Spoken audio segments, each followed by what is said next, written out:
रूस के दागिस्तान में व्लादिमीर पुतिन के सैन्य लामबंदी फैसले का जोरदार विरोध शुरू हो गया है।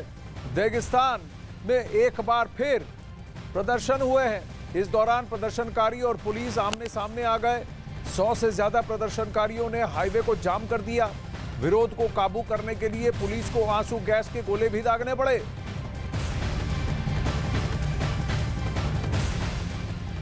अब रूस में विरोध की चिंगारी व्लादिमीर पुतिन पर भारी पड़ सकती है, क्योंकि व्लादिमीर पुतिन की सैन्य लामबंदी का रूस में जबरदस्त विरोध शुरू हो गया है।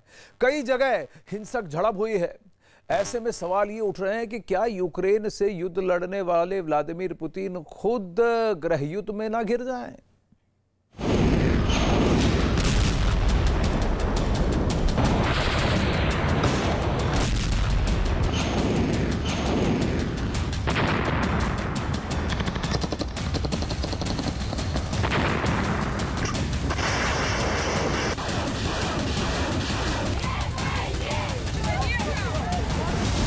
पुतिन का फैसला पड़ेगा रूस पर भारी। गृह युद्ध के चक्रव्यूह में फंसेंगे पुतिन।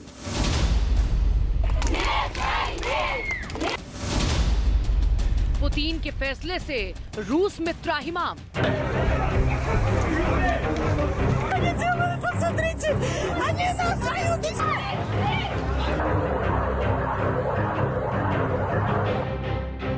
यूक्रेन पर हर हालत में जीत की जिद और खूंखार फैसले ने पुतिन की मुश्किलें उनके ही देश रूस में बढ़ा दी है। पुतिन के सैन्य लामबंदी के फैसले से विरोध की आग में रूस जलने लगा है। रूस के दागिस्तान इलाके में पुतिन के सैन्य लामबंदी के फैसले के विरोध में दोबारा प्रदर्शन हुए। दागिस्तान के कई शहरों में लोग पुतिन के फैसले के विरोध में सड़क पर उतरे। 100 से ज्यादा संख्या में प्रदर्शनकारियों ने हाईवे को जाम कर दिया। लोगों के प्रदर्शन के दौरान उनकी पुलिस से हिंसक झड़प हुई। बताया गया कि झड़प के दौरान पुलिस ने प्रदर्शनकारियों पर आंसू गैस के गोले भी दागे। जो तस्वीरें आई उसमें पुलिस प्रदर्शनकारियों को सड़क से खींचकर हटाती दिखी। दागिस्तान रूस का वो इलाका है जिसे लेकर दावा किया गया है कि इस इलाके के सैकड़ों सैनिकों ने यूक्रेन के खिलाफ युद्ध में अपनी जान गंवाई। अब आम नागरिकों को सेना में भेजने के फैसले ने दागिस्तान के लोगों को गुस्से में ला दिया है। पुतिन ने 21 सितंबर को राष्ट्र के नाम संदेश जारी कर 3 लाख सैनिकों की लामबंदी का आदेश दिया। एक रिपोर्ट के मुताबिक रूस के पास करीब 20 से 25 लाख रिजर्व सैनिक हैं। हालांकि रूस का दावा है कि उसके पास 2.5 करोड़ लोगों की रिजर्व फोर्स है। लेकिन इस फैसले से रूस के कई शहरों में लोग खफा हैं। उन्हें लग रहा है कि पुतिन जानबूझकर लोगों को युद्ध में मरने के लिए झोंक रहे हैं। यही वजह है कि पुतिन के इस फैसले का कई शहरों में विरोध शुरू हुआ। विरोध की ऐसी ही तस्वीरें रूस के एक और शहर से आई, जिसमें विरोध के दौरान औरतों और पुलिस अधिकारी में जोरदार झड़प हो गई। उधर यूक्रेन की तरफ से भी दावा किया गया कि पुतिन के फैसले का रूस में जबरदस्त विरोध हो रहा है। विरोध में लोगों ने 11 सैन्य ठिकानों में आग लगा दी। 6 इमारतों को भी आग के हवाले कर दिया।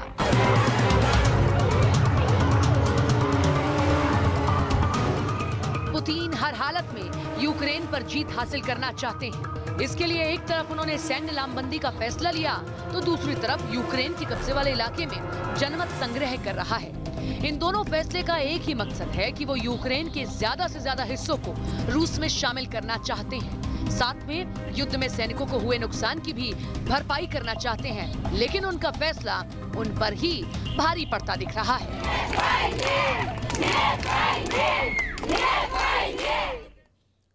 जंग सेना नहीं लड़ती है, जंग लड़ता है पूरा देश। युद्ध के मोर्चे पर सैनिक अपनी जान दांव पर लगा देता है और देश के अंदर सैनिक के समर्थन में लोग खड़े हो जाते हैं। लेकिन रूस फंस गया है। व्लादिमीर पुतिन 3 लाख नए सैनिकों की भर्तियां कराना चाहते हैं, लेकिन रूस का एक हिस्सा पुतिन के खिलाफ खड़ा हो गया है।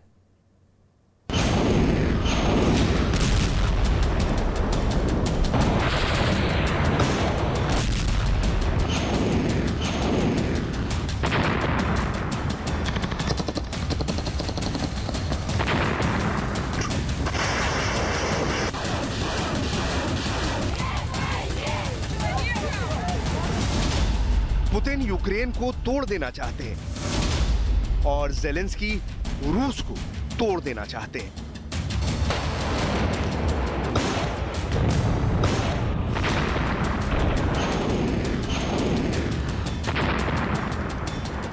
खार्किव में पराजय के बाद अब ज़ेलेंस्की रूस की जनता को पुतिन के लोगों के खिलाफ भड़का रहे हैं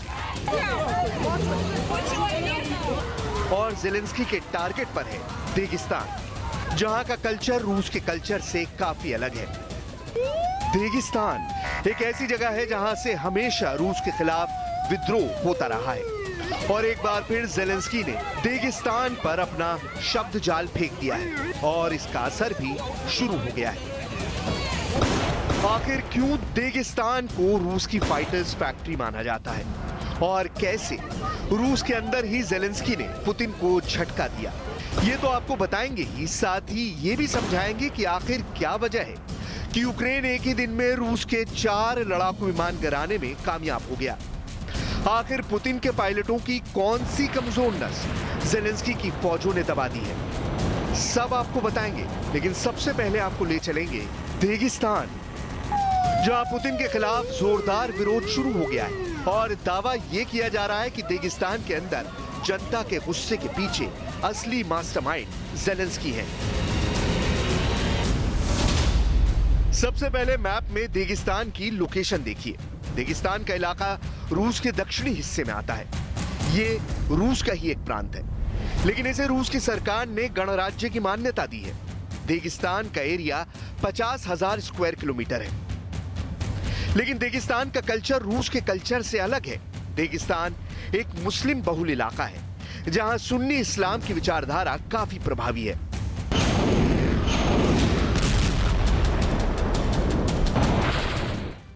अब रूस में पुतिन के खिलाफ उठी बगावत की चिंगारी साफ साफ दिख रही है और ये अब इसलिए हुआ है क्योंकि यूक्रेन से जंग के बीच पुतिन ने 3 लाख लोगों की रिजर्व फौज खड़ी करने का फैसला कर दिया है। रूस में आर्मी के लिए मोबिलाइजेशन का आदेश दिया गया है, लेकिन इस मोबिलाइजेशन के खिलाफ देगिस्तान के अंदर जबरदस्त विरोध प्रदर्शन शुरू हो गया है।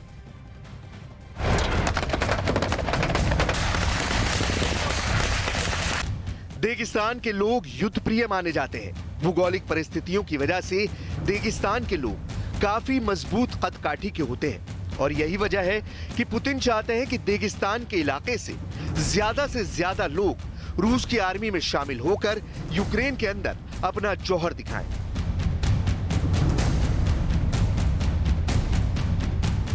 लेकिन देगिस्तान के लोग पुतिन से सहमत नहीं है। खार्किव में हारने के बाद पुतिन ने अपने देश के अंदर 3 लाख रूसी पुरुषों की सेना खड़ी करने का फैसला लिया है।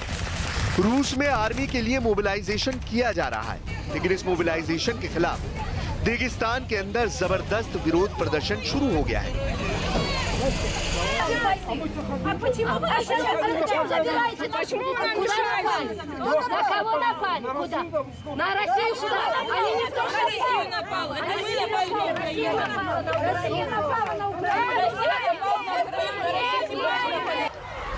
सुना आपने, ये रूस के एक गणराज्य की जनता का पुतिन से सीधा सवाल है कि युद्ध शुरू किसने किया, यूक्रेन पर हमला क्यों किया। रूस के पुलिस अधिकारियों से इस वाद विवाद के बाद वहां मौजूद महिलाएं पुतिन के खिलाफ नारे लगाने लगी।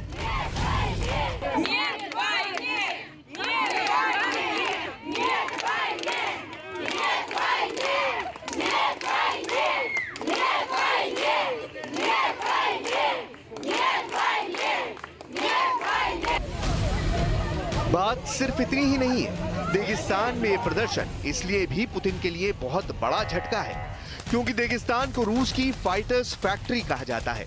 यहाँ के लोग युद्ध प्रिय होते हैं और रूस के लिए लड़ते भी रहे हैं, लेकिन अब पुतिन से इन लोगों का भरोसा उठ रहा है।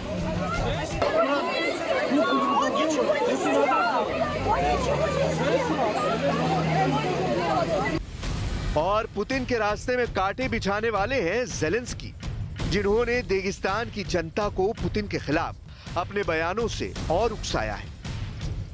Что люди, в частности в Дагестане, начали бороться за свою жизнь.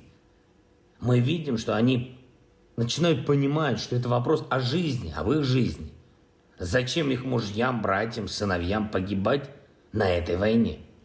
На войне, которую хочет один человек, на войне против нашего народа, на нашей земле. Он же не посылает на войну своих детей. रूस के पास हथियारों की फैक्ट्रियां तो बहुत हैं, लेकिन देगिस्तान रूस की फाइटर्स फैक्ट्री है। यहां लड़ाके पैदा होते हैं, लेकिन यहां भी ज़ेलेंस्की ने पुतिन के खिलाफ बगावत उकसाने की कोशिश की है। देगिस्तान में युद्ध के खिलाफ प्रदर्शन करने वाले 100 से ज्यादा लोगों को गिरफ्तार कर लिया गया है। देगिस्तान के लोगों को कैसे पुतिन ने युद्ध में झोंका है, आप इन आंकड़ों से भी समझ सकते हैं। युद्ध में मॉस्को के 30 जवानों की मौत हुई है, लेकिन देगिस्तान के 300 जवान मारे गए, यानी मॉस्को से 10 गुना ज्यादा। और इसी वजह से देगिस्तान में पुतिन के खिलाफ गुस्सा बहुत जबरदस्त है। ये तस्वीरें देखिए, विरोध प्रदर्शन के दौरान कैसे हिजाब पहनी हुई देगिस्तान की महिलाओं ने पुतिन के पुलिसकर्मियों को दौड़ा लिया। अपनी सुरक्षा के लिए रूस का पुलिसकर्मी भागता हुआ नजर आया। अब वहीं व्लादिमीर पुतिन के 3 लाख रूसी पुरुषों की सेना खड़ी करने के फैसले से देगिस्तान के लोग सहमत नहीं दिखे। लोगों की नाराजगी के बीच देगिस्तान के गवर्नर ने भी ये स्वीकार किया कि सेना की लामबंदी के दौरान गलतियां हुई हैं, जिसका खामियाजा भुगतना पड़ा है।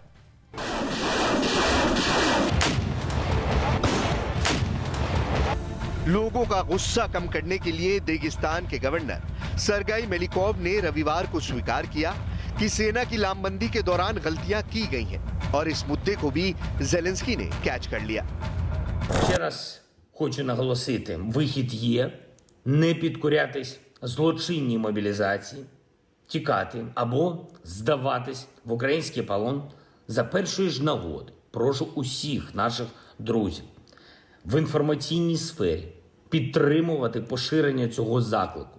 Чим більше громадян Російської Федерації хоча б спробують захистити своє власне життя, тим швидше закінчиться ця злочинна війна Росії проти народу України. यूक्रेन के रक्षा मंत्रालय ने एक ट्वीट करके ये बताया है कि 25 सितंबर के दिन यूक्रेन की वायुसेना के लिए बहुत शानदार और रूस की वायुसेना के लिए बहुत बुरा साबित हुआ, क्योंकि यूक्रेन के लड़ाकों ने एक ही दिन में रूस के 4 लड़ाकू विमानों को मार गिराया है। यूक्रेन का दावा है कि उसकी एयरफोर्स ने एक Su-25, 2 Su-30 और एक Su-34 मार गिराया। यूक्रेन के रक्षा मंत्रालय ने एक वीडियो भी ट्वीट किया है, जिसमें ये वीडियो अपलोड किया गया है। इस वीडियो में साफ नजर आ रहा है कि एक रूसी लड़ाकू विमान को हिट किया गया है, जिससे लड़ाकू विमान ध्वस्त होकर जमीन पर आ गिरा। आसमान में उड़ रहा धुएं का जबरदस्त गुबार आप देख सकते हैं। यूक्रेन का ये वीडियो पहले भी सामने आ चुका है, जिसमें रूस के K-52 हेलीकॉप्टर को ध्वस्त होते हुए दिखाया गया है। खुफिया दावा यह है कि रूस के फाइटर पायलटों में कैपेबिलिटी नहीं होने की वजह से ये झटके लगे हैं। ब्रिटेन इसको एक बहुत बड़ी कामयाबी इसलिए मान रहा है क्योंकि यूक्रेन के आसमान पर ज़ेलेंस्की की पकड़ धीरे धीरे मजबूत होती जा रही है, और ये पुतिन के लिए एक और बुरा संकेत है, क्योंकि अगर एक बार आसमान पर नेटो की पावर का प्रभाव बढ़ गया तो ये मानकर चलिए कि रूस की फौजों के पांव खड़ जाएंगे।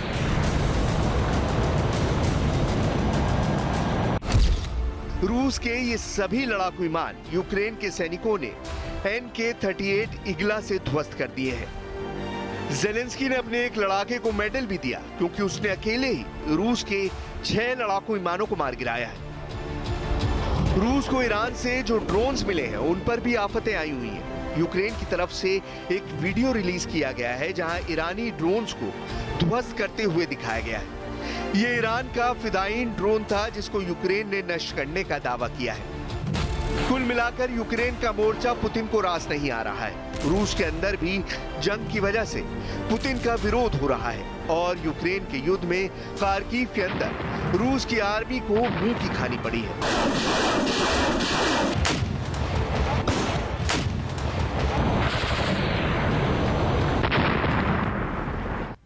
अब रूस में पुतिन के खिलाफ लोगों का गुस्सा फूट पड़ा है। लोग व्लादिमीर पुतिन के खिलाफ सड़क पर उतर आए हैं। वहां तनाव इतना ज्यादा है कि एक शख्स ने अचानक गोलीबारी करके एक कमांडर की हत्या कर दी। इस बीच एक हमलावर ने स्कूल में घुसकर अंधाधुंध फायरिंग की।